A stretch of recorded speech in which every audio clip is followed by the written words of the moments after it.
with Mickey at the ST Reunion 24 conference that's filled with previous Shark Tank guests, alumni, Shark Tank alumni. And man, I was very impressed with you from talking to you yesterday, talking to you earlier today. And that's kind of, we getting off into things. First, can you maybe kind of describe your product, Ornament Anchor, just so the audience can understand what it is that you've created? Yeah, so what Ornament Anchor is it's a simple and easy way to keep your ornaments safe on your Christmas tree. So instead of using a hook or a ribbon, it's basically a toggle that zips up so that cats, kids, dogs, nobody can knock ornaments off a Christmas tree. So it's a great way to keep your ornaments safe. Nice. And again, one of the things that I love about intellectual property, because it's not like, okay, tobacco or alcohol where you have to be a certain age to be able to own it or participate in it, I should say. Can you tell people when you initially started? Because again, for those of you who are watching us, he's still in high school, is that correct? That's true. So can you tell us when you initially started to do the research and kind of come up with this invention? No, for sure. So my brother actually invented the product when he was in 4th grade for a school project. That's crazy. I know, right? So then when I was in 7th grade, I've always had a passion for business, right? So I told him, I said, hey, this is this great idea. Let's start it. Let's turn it into a business, right? Let's do it. So that year, the first thing that we did, because I had my parents' help, they told us, you got to get a patent. You can't just go out there, make the product, and just expect it to work, right? You need to get a patent. So the first thing we did was we actually emailed like 200 different patent attorneys in our area. 200? Yeah, and we said, hey, can you give us a patent for free? We're just two kids that, could we have your services for free? Because getting a patent, you need a lawyer, and it can be an intimidating process. And an expensive process. So, long story short, I have beef with patent attorneys because none of them said yes. So we had to take out like a small loan from our parents at the time, like $1,000, $2,000 to get kick it off to get it going, which we ended up paying back in only 3 weeks. So from making the product. So hold on. So were you guys, once you kind of filed for patent protection, did you guys start making money to be able to pay your parents back, or was it from doing yard work? So what happened is it was from the business. So what ended up happening was we were working with a patent attorney. Me and my brother did the patent search and everything. And I actually, all the initial wording for our thing was me just doing research. I was literally 12 doing research, just trying to make it to work. And then, so we ended up working with them in like an October-ish. We ended up getting it filed really quickly, filed it early November. And then me and my brother said, all right, we've got the patent filed, we're all set.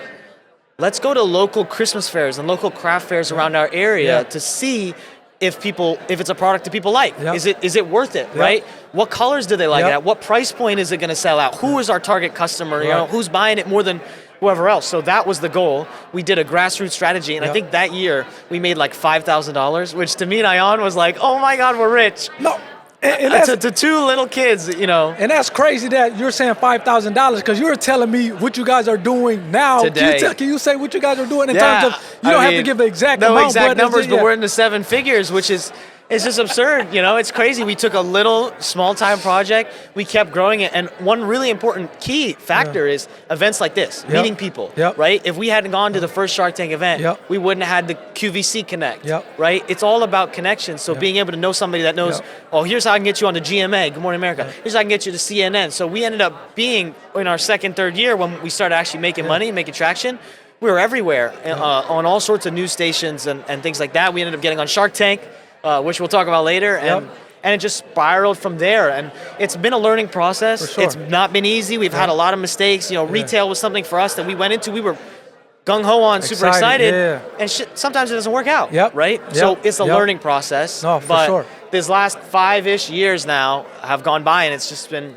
amazing. No, and that's cool. Like, number one, to go from first year, whatever the case may be, 5,000, all of a sudden 7 figures. For those of you who aren't maybe not math majors, that's over $1 million. Yeah, right. But then to get to the point now where, again, you started this thing in middle school, and now you're about to graduate high school. Let me ask you this: is this something that makes you think differently about college? Because I know a lot of people, the typical route is graduate high school, go to college.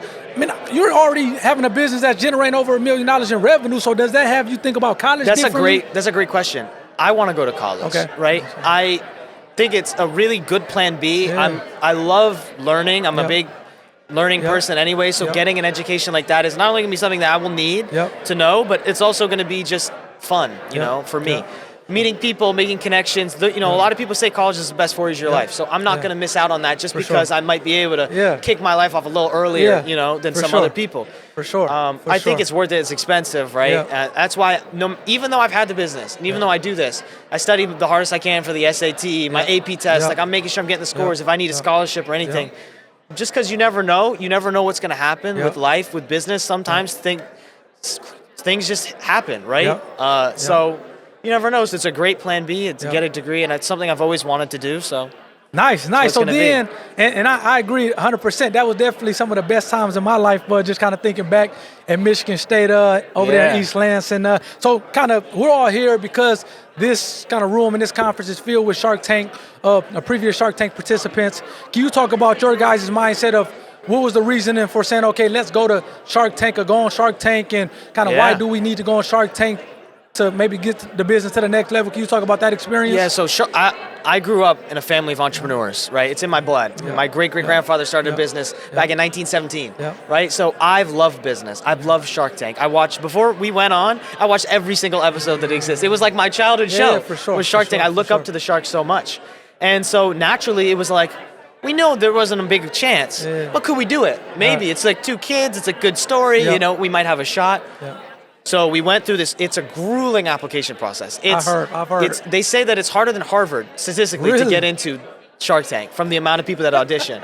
So we went to an audition in Pittsburgh, and it just spiraled, and we just kept doing round after round. There must have been anywhere from like 6 to 8 different rounds that you have to go through, filled with paperwork and auditions and things like that. But eventually, we made it on the show. It was the craziest experience. It's one of the craziest things that you'll do in your lifetime. And we unfortunately didn't get a deal. But but it's an experience, right? For sure. And you learn a lot. Yeah, exactly. And I would imagine that you will never forget that experience, number one. But just because you don't get a deal on Shark Tank, that does not necessarily mean that you can't have a successful business. Exactly. As you have shown here. Let me ask you this, because I want to kind of be respectful of your time. No worries. During this event. What advice would you give to some of the aspiring entrepreneurs, particularly kind of kids who are maybe coming up? Because I love the fact that, again, a lot of people think that, okay, this is something that is only for adults, but you have shown that, hey, no, you can be in middle school or in high school or teenager, preteen, kind of thinking about maybe business and protecting your IP and all that stuff. So what advice would you give to aspiring entrepreneurs, particularly kids who maybe want to get into the game? I would say you don't have to do it alone. I had people with me to support me. I had mentors. I was lucky. I'm not going to sit here and say I did it all by myself, right? I had 2 parents who had done business. They were entrepreneurs that mentored me through it. Mentors aren't that difficult to come across. If you can learn online. YouTube is a great resource, but actually having a mentor, having somebody to guide you through that process, having somebody to teach you, to show you the ropes is something that is so, so valuable. And sometimes it's scary to have to go up, ask somebody for help, and sometimes you feel out of place, but it's worth it. I guarantee you it's worth it. You don't have to do it alone. But I will say one more is there's only so far that a plan on a piece of paper can take you, right? You can plan for hours and you won't come up with the perfect plan because shit happens. It always happens. You get hit with a jet ski. Shit happens, right? You don't get a deal on Shark Tank. Shit happens, right? So it's important to realize that a plan is just a piece of paper. When you start to do things, when you start to put yourself out there, when you start to push into the world and make an impact in something, what you're doing is it's going to change. It's going to adjust over time. No one plan is going to be able to account for everything. It might change. You might start doing one type of marketing. You might move to something else. You might meet somebody who teaches you something that's something else. It's important, I think, to just get started. Don't worry about every detail, all the ins and outs. I didn't see half the shit coming because I was 12, So it's important that you're just starting, doing it.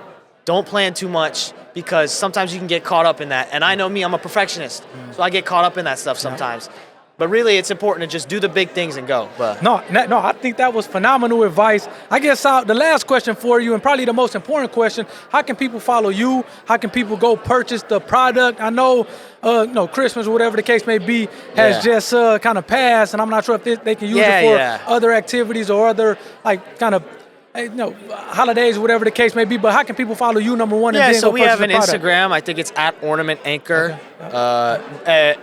website we have ornamentanchor.com. Amazon is pretty much the main place where everybody sells. So Amazon's the easiest. But in terms of social media, I got to get back on that because I used to do it and now I don't do it no more because I got really busy with like SATs and APs and then I had to apply for college and it's a process. So look, I thought you were just big time now. No. Man, we kind of I did. I that. used to do social media and then I had to stop. I got busy, bro. Nice. But, Well, hey man, I appreciate you giving some time thank here. You so much.